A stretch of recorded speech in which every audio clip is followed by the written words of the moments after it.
Olá, pessoas, vamos para mais uma aula. Antes de qualquer coisa, peguem logo o material didático de vocês, né? O caderno para fazer as anotações. Enfim, a aula de hoje de geografia é sobre a Índia, né? A potência emergente, né, da Ásia. Então, a gente já estudou sobre a Ásia de maneira geral, né? Um aspecto mais introdutório, estudou os aspectos gerais da Ásia, do continente asiático. E depois também estudou a China, né? E agora a gente vai estudar a Índia, tá bom? Então vamos lá, para a Índia. Localização e diversidade natural.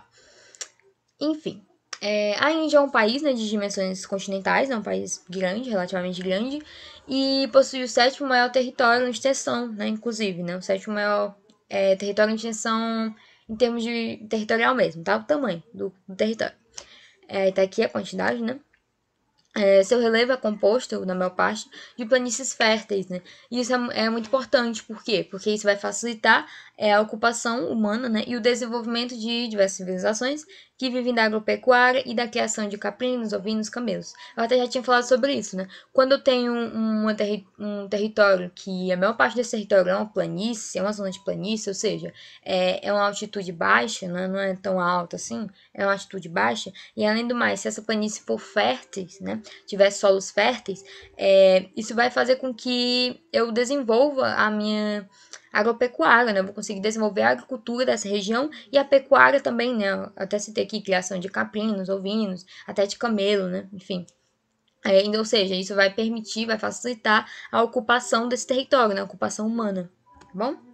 Aqui eu coloquei um mapazinho, né? Pra gente conseguir ver a Índia, tá? Que fica ali pertinho da China, né? Mas até faz fronteira, né, com a China, faz fronteira também com o Paquistão, faz fronteira com o Nepal, né, um país pequenininho. Enfim, a gente consegue visualizar aqui o território. Então vamos lá, outro mapazinho. Esse mapazinho também é interessante, por quê? Porque ele tem aqui essas setinhas, né? Essas setinhas, na verdade, indicam migrações, tá bom? Migrações de povos, tá? E daqui a pouco eu vou falar que tem os povos, né, formadores, assim, da população indiana, no caso, né? Enfim, aí aqui seria a migração desses povos, tá bom? Como é que eles foram ocupando. E essas estrelinhas, na verdade, são zonas de conflito, né? Zonas de conflito entre essas fronteiras, por exemplo, tá bom? Enfim, a gente conseguir visualizar. Aqui eu até tenho o Paquistão, né? Tem o território do Paquistão. Também vou falar um pouquinho mais, tá? Então, população e urbanização. A Índia possui a segunda maior população do planeta. O país que tem a maior população é a China, tá? A China tem a maior população, só que a Índia, diferentemente da China, a China ela ainda tenta fazer um controle, né, de natalidade. A Índia não, ela não tem controle de natalidade. Até há tentativas, né, de ter um controle ali. Só que não tem, de fato não tem, que é um aspecto cultural, né? Relacionado à cultura deles. Então, por exemplo, vamos supor, uma mulher lá pode ter 3, 4, 5 filhos, por exemplo, né? Que é um aspecto cultural, tá bom? Então, o que acontece? É a segunda maior população, só que se continuar com o mesmo com a mesma taxa de natalidade, ou seja, o mesmo índice de crescimento, né, em termos de população, talvez até passe a China, né? Porque a população está crescendo cada vez mais. E esse número continua a crescer vertiginosamente, uma vez que as políticas de controle de natalidade implementadas pelo governo não encontram repercussão em virtude das religiões e tradições milenares culturais da Índia, né? A gente pode citar até aqui a religião, né, predominante na Índia. A gente tem o islamismo até, né? Tem uma parte da população que é islâmica, só que a maior parte da população tem a religião hinduísta, né? Tem o hinduísmo como religião deles, né? A maior parte da população. E essa religião, inclusive, que a gente pode citar aqui sobre ela, né, bem rapidinho, ela tem uma cultura, né, que a gente vai chamar de sistema de castas. O que é isso, basicamente? A crença deles, né? Enfim, diz que a sociedade é dividida em castas, ou seja, como se fossem grupos, tá? São grupos sociais, né? Que não devem se misturar, tá bom? Então, por exemplo, você é uma casta X, você é casta X, outra pessoa é casta Y, ela é casta Y, tá? Não precisa se misturar tanto. E essas castas, porque existem? Porque, na verdade, um dos deuses deles, né? É chamado de Brahma, né? O deus Brahma. Ele É como se ele tivesse originado tudo, né? Originado todo mundo. Originou todas as pessoas. Enfim. E essas pessoas são originadas de membros do corpo dele, né? Então, por exemplo, tem pessoas que foram originadas da cabeça dele, por exemplo, né? Geralmente são pessoas o quê? São intelectuais, enfim, né? Pessoas são originadas do braço, enfim. Tem pessoas originadas do pé, por exemplo. E tem pessoas que, inclusive, não fazem parte do corpo de Brahma, ou seja, elas não foram originadas de Brahma. Que são pessoas que vão ser consideradas à margem, né? À margem da sociedade, inclusive, tá? Enfim, esse sistema de castas é uma questão da cultura deles, né? É cultural, só que, inclusive, atrapalha o desenvolvimento social, né, do país, quando a gente para pensar. Claro, por muito tempo foi a religião oficial do país, só que deixou de ser, tá? Não é obrigatório, né? Não é algo oficial, não tá na Constituição, tá? O país agora é um país laico, né? Vamos supor assim. Mas isso fica, né? No aspecto cultural. E esse sistema de castas, ele não permite, por exemplo, uma mobilidade social, né? Se você é numa casta, você vai ser nessa casta, vamos supor, né? Não permite que você se movimente, né, pela sociedade, que você tenha uma ascensão econômica, por exemplo, tá? Então, vai ter consequências sociais, né? Enfim. A população se encontra de maneira desequilibrada, né? Há regiões desérticas, né, no país, no extremo oeste e nas áreas montanhosas do norte, né? Isso é importante falar, porque quando um país ele tem essa região de deserto e montanha, a gente sabe que essas regiões não serão tão ocupadas assim, né? Ou seja, tem parte do território que ele não vai ser tão ocupada, tá? Sobre a diversidade cultural, né? Como eu já estava aqui pontuando, existem dois grupos étnicos, né? Predominantes no território indiano, os arianos, né? Ou hindus, tá? Que ocupam as terras do norte, mais ou menos, e os dravidianos, né, que são habitantes das terras do sul, tá? Enfim, as línguas são abundantes no espaço geográfico desse país, né? Tem vários tipos de dialetos, são cerca de 1.800 dialetos na Índia, né? Como o Bengali, por exemplo, que fala mais na região sul, tá? Mas o idioma oficial da Índia, gente, é o inglês, tá bom? Mesmo com cerca de 60%, né, dos indianos utilizando hindi, né, que é a língua dos ancestrais deles, a língua oficial do país é a língua inglesa, né? Justamente porque eles foram colonizados pela Inglaterra, né? No período no neocolonialismo, na verdade, né? Em que os países europeus resolveram colonizar os países asiáticos, né? Enfim, os países africanos e os países asiáticos. Então, tem países que sofreram essa dominação, né? E a Inglaterra, na verdade, ela colonizou, né? Ela dominou a Índia, né? Por muito tempo, enfim. Por isso que o idioma oficial deles é o inglês. E a construção histórica do espaço indiano, né? Vamos entender. Então vamos lá. Coube à Inglaterra, né, inaugurar a diplomacia dos canoneiros sobre a Índia e dominar essa região de forma definitiva, né? Enfim, na época do neocolonialismo, né, ela resolveu, né, se apossar do território indiano. Mas somente na década de 1870 que ela toma um controle mais efetivo, né, a partir da administração britânica, ou seja, quando oficialmente se torna ali uma colônia da Inglaterra. Em sua economia, houve uma reestruturação econômica, em que a Índia exporta algodão, tá, ou seja, vende, né, para fora, a Inglaterra, né, e importa tecidos, ou seja, a Índia ela vai produzir o algodão e vai vender para a Inglaterra, né,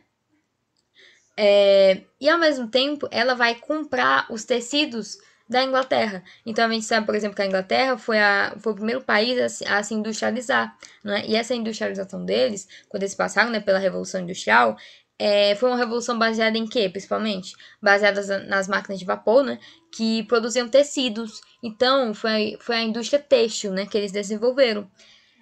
Enfim, e como eles produziam tecidos, eles precisavam de matéria-prima, né? Ou seja, algodão, né? Algodão, lã, enfim.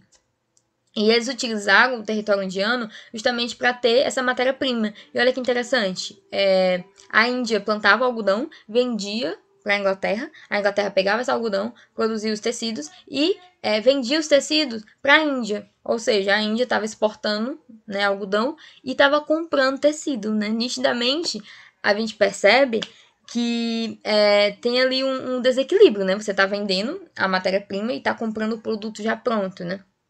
Em decorrência disso, houve um enfraquecimento na indústria têxtil indiana, né? Por quê? Porque eles não tiveram condições de concorrer com a situação, né? Com o algodão britânico, enfim, né?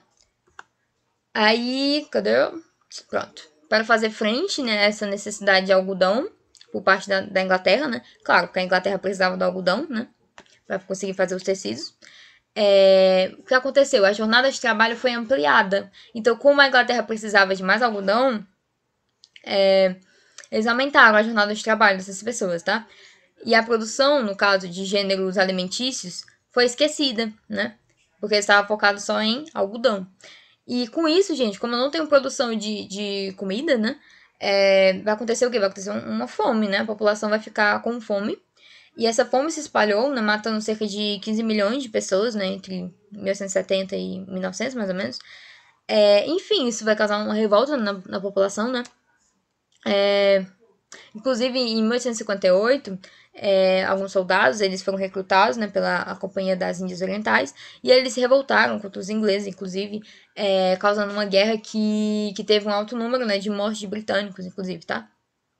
Enfim, mas só pontuando aqui, por essa situação, gente, em que a Índia estava passando fome, né, em que havia ali um desequilíbrio muito grande entre a produção de algodão, né, por parte da Índia, e a industrialização da Inglaterra, né, porque eles estavam querendo cada vez mais algodão, e a Índia ainda tinha que comprar esses tecidos, né.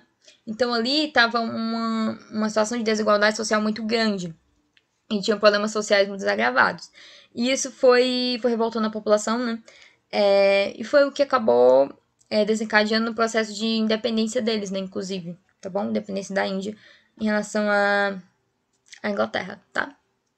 Enfim, inclusive a gente pode destacar o Gandhi, né, como uma figura muito importante, né, para esse processo de independência.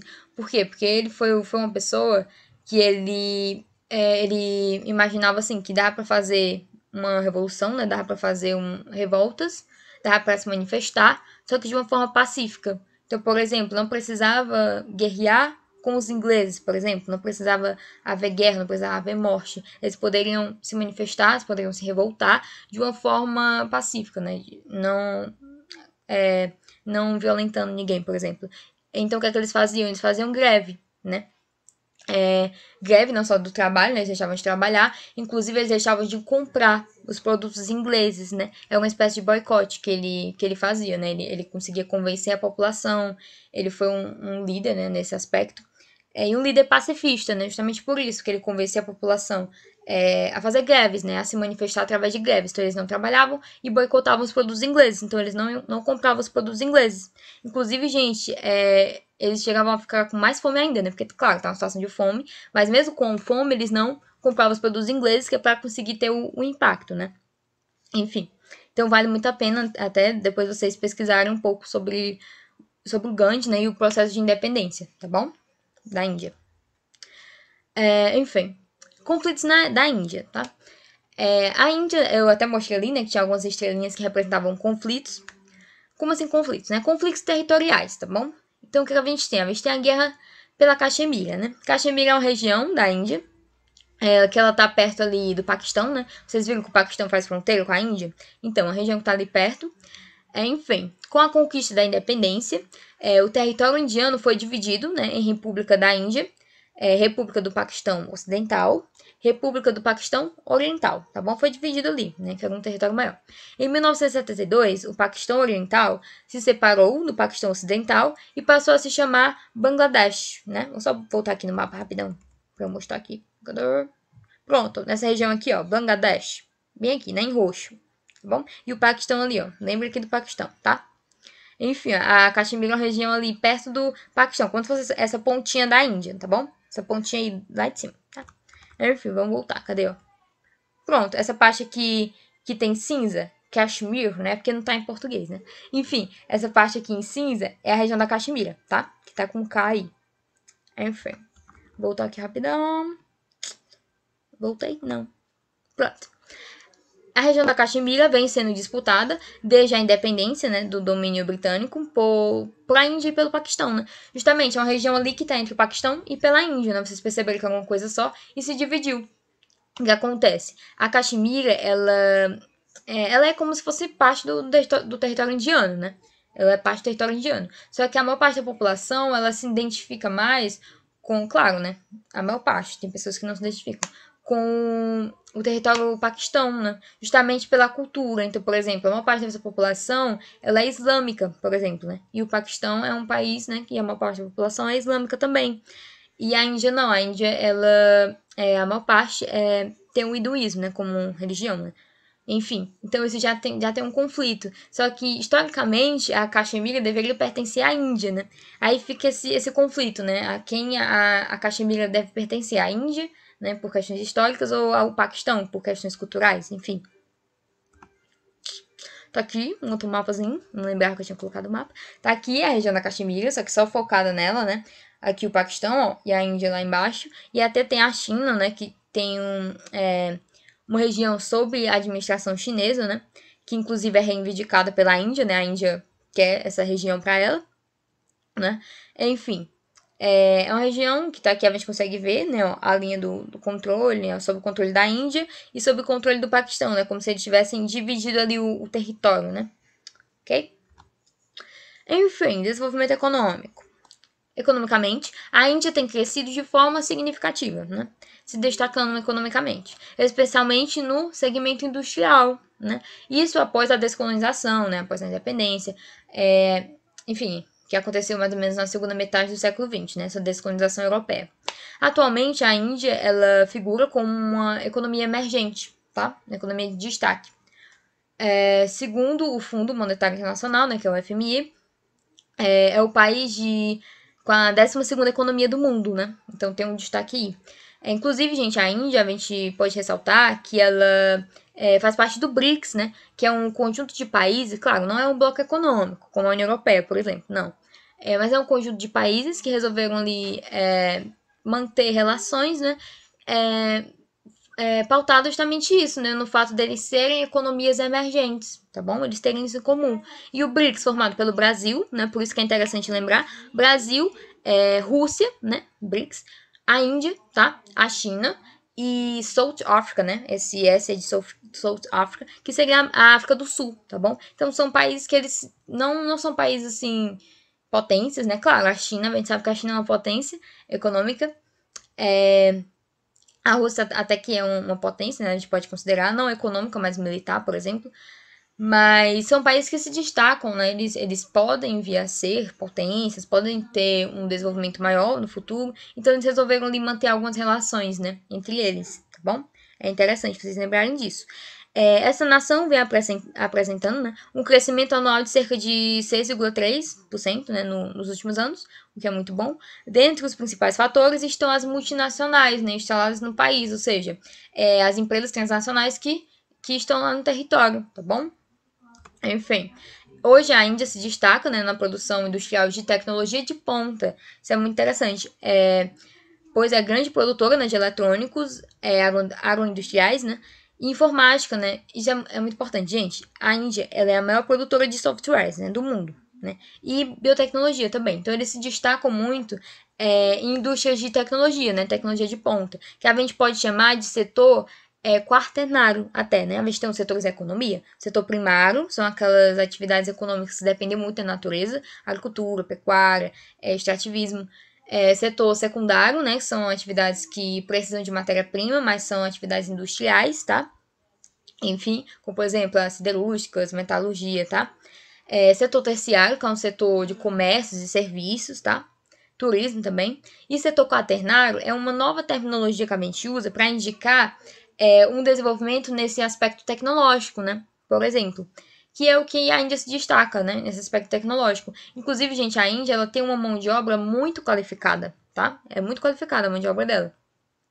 Só que o que acontece é uma mão de obra barata, né? É uma mão de obra que, quando a gente analisa o mercado, o cenário mundial, né? A gente percebe que é uma mão de obra qualificada e é barata em relação a outras mãos de obras, por exemplo. Se eu pegar aqui, sei lá, mão de obra japonesa, né? Uma mão de obra qualificada, só que é mais cara, né? Do que a indiana. Isso acontece por vários motivos, né? Inclusive, motivos sociais, inclusive. Por quê? Porque é uma população muito grande e é uma população, gente, com altos índices de desigualdade social. Então, a gente tem, por um lado, um país com um desenvolvimento tecnológico muito grande, né? se destacando nisso, inclusive com mão de obra muito qualificada. E no outro lado a gente tem a maior parte da população que tem um índice de pobreza elevado, né? Quando a gente para pensar, índice de natalidade, de mortalidade infantil, de analfabetismo. Quando a gente avalia esses aspectos, né? Expectativa de vida, que não é tão alta, né, baixa, enfim. Quando a gente para pensar nesses outros aspectos sociais, a gente percebe que são indicadores baixos, né, que estão no nível muito baixo. Então, a gente tem um país extremamente desigual, que ele tem um desenvolvimento econômico muito grande, né, inclusive se destaca por isso, se torna um país emergente, né, olha o destaque que ele tem, né, nessa tecnologia, com mão de obra super qualificada, só que ainda é barateado, né, diante do cenário mundial. E a gente tem uma população com índices de pobreza muito elevado, né? Então é um país extremamente desigual, tá bom? Inclusive, se você vê, por exemplo, uma foto da Índia, você consegue ver isso, né? Que tem, por exemplo, a capital muito desenvolvida e as zonas periféricas, né? Que é onde a maior parte da população vive, tá bom? Inclusive, muito parecido com o Brasil, né? Só que a gente não tem esse desenvolvimento tecnológico tão alto como eles têm, né? O acelerado crescimento econômico da Índia foi barrado em questões de em virtude de questões geopolíticas, né, envolvendo o Paquistão, que a gente viu, né, a questão da Caxemira e tudo mais, né, toda vez que a gente tem essas questões geopolíticas, conflitos, uma guerra, uma revolta, enfim, isso acaba que atrapalha, né, o desenvolvimento do país, tá, em termos econômicos. E, além disso, no ano de 1997, ocorreu a crise da Ásia, né, fazendo com que o desempenho econômico sofresse uma queda. E a desaceleração só não foi maior graças ao grande mercado interno, que consome muitos seus produtos. Então, quando a gente para observar, a Índia, né, ela tem cerca de 1 bilhão de pessoas, né, nesse país, então é muita gente. Então, é claro que esse mercado interno ele vai ter uma importância muito grande, né, para a economia do país, tá bom? Entendido todo o conteúdo, vamos para o exercíciozinho aqui. O norte do continente asiático é palco de um conflito entre dois países que, desde meados do século XX, disputam uma porção territorial, né? Enfim, identifique nas proposições abaixo aquela que apresenta a área disputada e os países envolvidos no conflito. Enfim, no caso está norte do continente asiático, mas eu acho que deveria ser sul, né? O sul do continente asiático, enfim. Que o norte é a Rússia, né? Enfim, aí tem aqui, né, as regiões e tem os países envolvidos. A gente acabou de ver que é a Caxemira, né? A Caxemira, que ela é disputada ali pela Índia e pelo Paquistão, né? A gente viu esse conflito, tá bom? Espero que vocês tenham entendido. Se vocês tiverem alguma dúvida, vocês podem rever essa aula ou as outras aulas, né? Enfim, no canal da escola, tá? Acesse todo o conteúdo da escola no site, tá? Que tá bem aqui. E acompanhe a agenda digital de vocês, tá bom? Para vocês terem acesso aos exercícios que vocês têm que fazer, enfim. E até a próxima aula.